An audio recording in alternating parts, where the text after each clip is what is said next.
Telugu cinema industry నుంచి ఓవైపు భారీ బ్లాక్ బస్టర్ సినిమాలు వస్తుండగా మరోవైపు స్టార్ హీరోల సూపర్ హిట్ సినిమాలు రిలీజ్ అయ్యి మరోసారి సందడి చేస్తున్నాయి. బాలీవుడ్లో కూడా అప్పుడప్పుడు రిలీజ్ చేస్తూ ఉన్నాం. కానీ అక్కడికంటే తెలుగు రాష్ట్రాల్లో రిలీజ్ సినిమాలు రికార్డు స్థాయిలో వసూలు నమోదు చేస్తున్నాయి.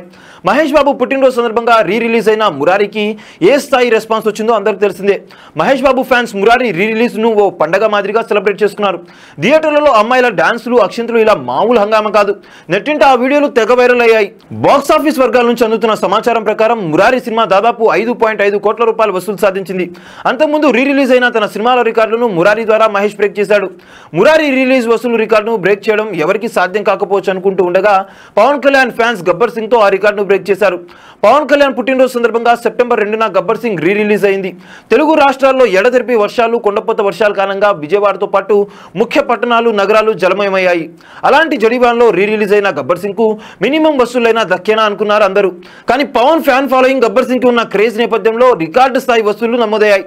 బాక్స్ ఆఫీస్ వర్గాల నుంచి అందుతున్న సమాచారం ప్రకారం గబ్బర్ సింగ్ కి 8.5 కోట్ల రూపాయల వసూళ్లు నమోదయ్యాయి. హరీష్ శంకర్ దర్శకత్వంలో బండ్ల గణేష్ నిర్మించిన గబ్బర్ సింగ్ సినిమాకు దేవిశ్రీ ప్రసాద్ సంగీతాన్ని అందించారు. పవన్ కళ్యాణ్ కు జోడీగా ఈ సినిమాలో శృతి హాసన్ హీరోయిన్ గా నటించింది. వరుసగా ఫ్లాప్లు చెవి చూసిన శృతి హాసన్ కి గబ్బర్ సింగ్ సినిమా అప్పట్లో టర్నింగ్ పాయింట్ గా నిలిచింది. ఈ సినిమా సూపర్ హిట్ తర్వాత శృతి హాసన్ వెనక్కి తిరిగి చూసుకోలేదు. అదే విధంగా సూపర్ హిట్ కోసం వెయిట్ చేస్తున్న పవన్ ఫ్యాన్స్ కి ఈ సినిమా విందు భోజనంగా నిలిచింది. అప్పుడు ఏ స్థాయిలో విజయాన్ని సొంతం చేసుకుందో ఇప్పుడు జోరు వాన్ లో కూడా అదే స్థాయి వస్తువులు సొంతం చేసుకుని రికార్డుల వర్షం అయితే కురిపించింది Gabbar Singh release cinema. So చూసారు కదా గైస్, మరిన్ని ఇలాంటి ఇంట్రెస్టింగ్ వార్తల కోసం చూస్తూనే ఉండండి మా ఛానల్. మీరు కనుక మొదటిసారిగా మా వీడియోస్ ని చూస్తున్నట్టయితే కనుక మా వీడియోస్ ని లైక్ చేయండి, షేర్ చేయండి, మా ఛానల్ ని సబ్స్క్రైబ్ చేయండి, పక్కన ఉన్న బెల్ ఐకాన్ కూడా యాక్టివేట్ చేసుకోండి. థ్యాంక్ యూ ఫర్ వాచింగ్ ఆ videos. Till then, okay then, see you, bye bye.